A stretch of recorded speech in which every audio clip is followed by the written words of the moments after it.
If I could point to a singular RPG that captures everything I love and hate about the genre, it'll probably be Fallout 2. Fallout 2 is by no means a perfect game, and in many aspects it has aged woefully.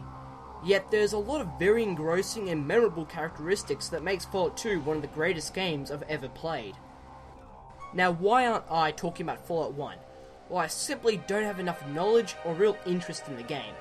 I'm not trying to diss it, but Fallout 2 is a lot more noteworthy, even though it is very similar in presentation and design to the first game. But where do I start talking? Well, I'm playing it safe by starting with the story. Set in an alternate universe where World War III did happen, most of the world has been destroyed, with the few survivors gaining refuge in deep underground vaults. The game keeps you up to date with the goings on in the world since the first game, where nearly 100 years have passed since the player, or formerly known as the Vault Dweller, was exiled by his own vault, Vault 13, after defeating a powerful entity titled the Master, saving all remaining life across the wasteland. After the Vault Dweller's banishment, he goes on and founds a village and becomes near legendary in his exploits across the wastes. Though the village prospered, it's recently fallen to hard times. Usual stuff, sickness, death, misery.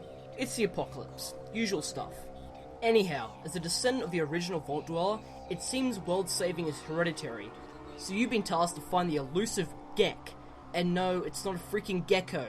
Instead, it's supposed to rejuvenate the land, making it fertile to rebuild on. The story in Fallout 2, even though it is a direct sequel to the previous game's narrative, is highly accessible thanks to the time skip, which makes approaching it as an introduction to the universe perfectly possible. There's only a few characters and mentions to the earlier game. Your ancestor did some cool stuff. Enough said. And that's it for what you need to know. From then on, it's really an open world, unlike the first game. You can ignore the main quest and spend your time making money and blowing it on useless junk, because who cares, you're the savior, or a real bastard depending on your moral alignment. Unfortunately, Fallout 2's worst and most notorious section occurs right from the get-go. Most point to the Temple of Trials as the definition of suffering for a newbie player. The temple's supposed to be a tutorial of sorts, except it lacks any definition of being a tutorial. Does it explain the skill system? The combat? Anything? No. The very obtuse combat is a baffling affair from the beginning. It plops you right in the thick of it, with bare minimum of equipment. It's an awful experience. In the first game, you at least got some decent equipment to start your journey. When you finally crawl out of the Temple of Trials, with only the slightest grasps on the dice roll turn-based fighting system, you're still pathetically unarmed. Your first encounter will likely be your last. A bad conversation with a local usually ends in you hitting the ground. The first gun you get is a single-shot pipe gun that has poor hit-miss ratio with little ammo. But the game just goes meh and pits you with heavily armed bandits, slavers, and mutants to just continue the main quest. The best way to get any sort of decent equipment is by stumbling into a random encounter with two different NPC groups fighting each other and scavenge the corpses like an awkward vulture. Fallout 2 gets oh so much better when you finally get an automatic and can critical hit a bandit into meaty chunks. Oh, so satisfying. But even when you finally get some powered armor and plenty of ammo for your Gus rifle, it only takes an Enclave squad equipped with plasma rifles to pulverize you. This probably makes it the best worst time to start talking about the combat, or what the game calls VATS, which is a mixture of the typical RPG turn-based formula and tabletop dice rolling movement. Combat starts whenever you're attacked or you're spotted by hostiles. You can enter combat at any time, either as a preemptive attack or just to fight someone specifically. But just about everything you do requires action points, or AP. Attacking, moving, using your inventory, even reloading all takes up AP. You have a very limited amount of AP to use each turn, and unlike mana points, you can't replenish them until it's your turn again. Different weapons and attacks use up different amounts of AP. This gives combat some deep strategy. The difference between a light pistol and a heavy machine gun is night and day. With rapid fire guns, you can shoot and burst for heavy damage, but resulting in chewing up ammo much faster. Smaller guns can be a lot more cost effective, but are far less accurate and powerful. There's a large array of firearms to choose from, each having their own class, like big guns, energy weapons, and small arms. You can increase these skills when you level up, but small arms is by far the most useful skill, since it covers the majority of equipment you'll pick up. You do have melee weapons, but they're so impractical in most fights, they end up being useless as soon as you get a pistol. The fighting system in Fallout 2 may sound enjoyable and somewhat tactical, but it's aged oh so poorly. The combat isn't so much bad as it is slow and very uninteresting. See, in most turn-based RPGs, the max enemies you'll face in each battle is about 6 to 8 enemies at once. In Fallout, you can be facing up to a dozen if not more hostiles in a lot of fights, and they all have their own turns. And that's not even counting the other animals and neutral NPCs that each have a turn. So this leaves you waiting up to 1 to 2 minutes before you can even have your own turn or even pause the game.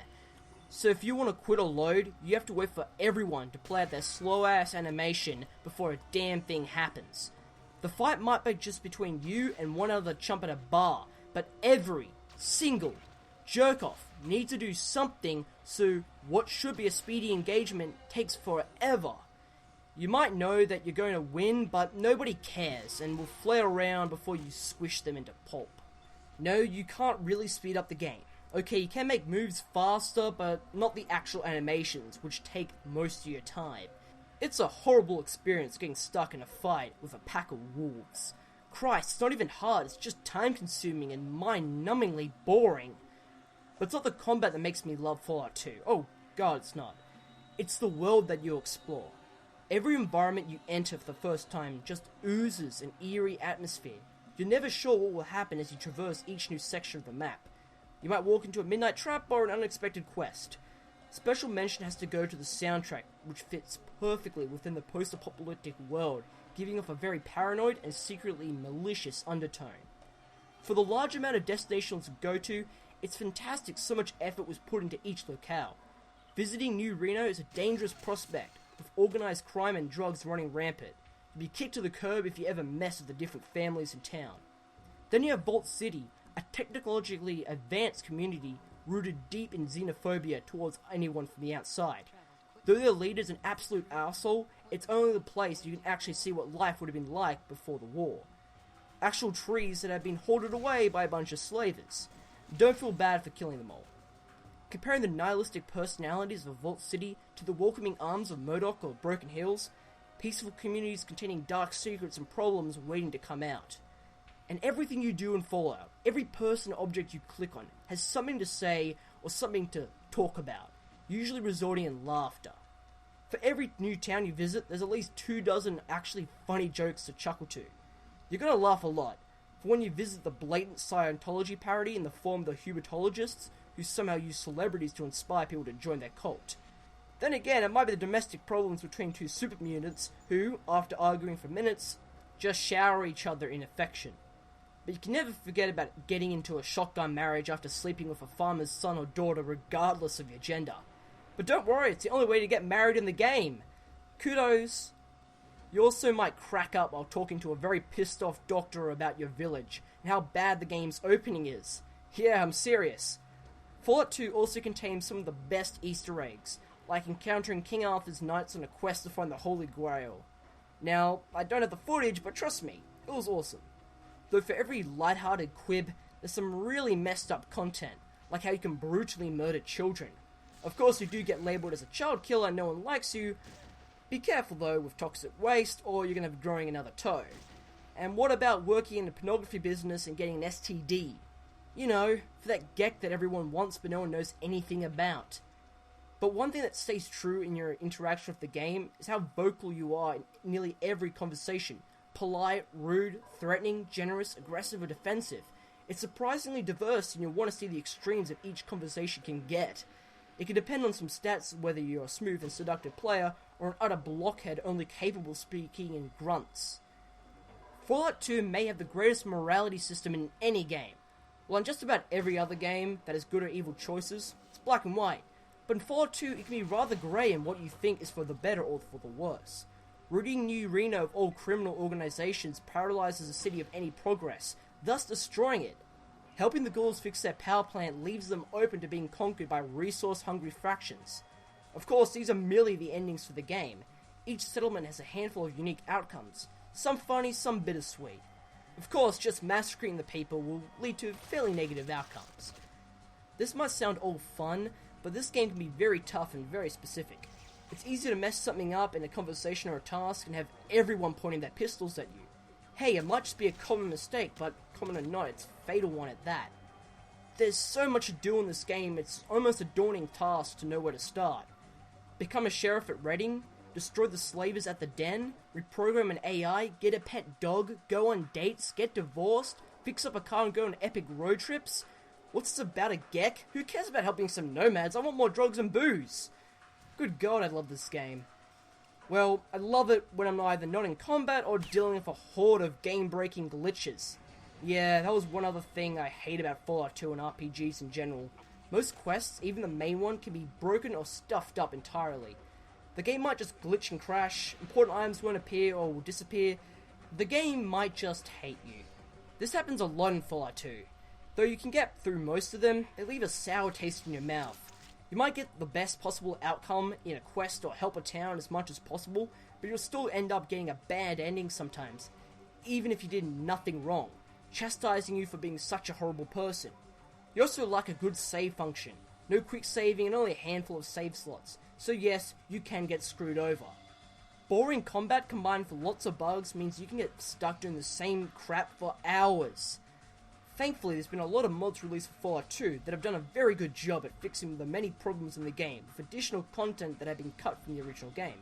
I highly recommend the Fallout 2 Restoration mod for a much better vanilla experience. Well, I guess that was it. I finished saying my fill on one of the greatest role-playing games of all time. Will you enjoy it? I really don't know.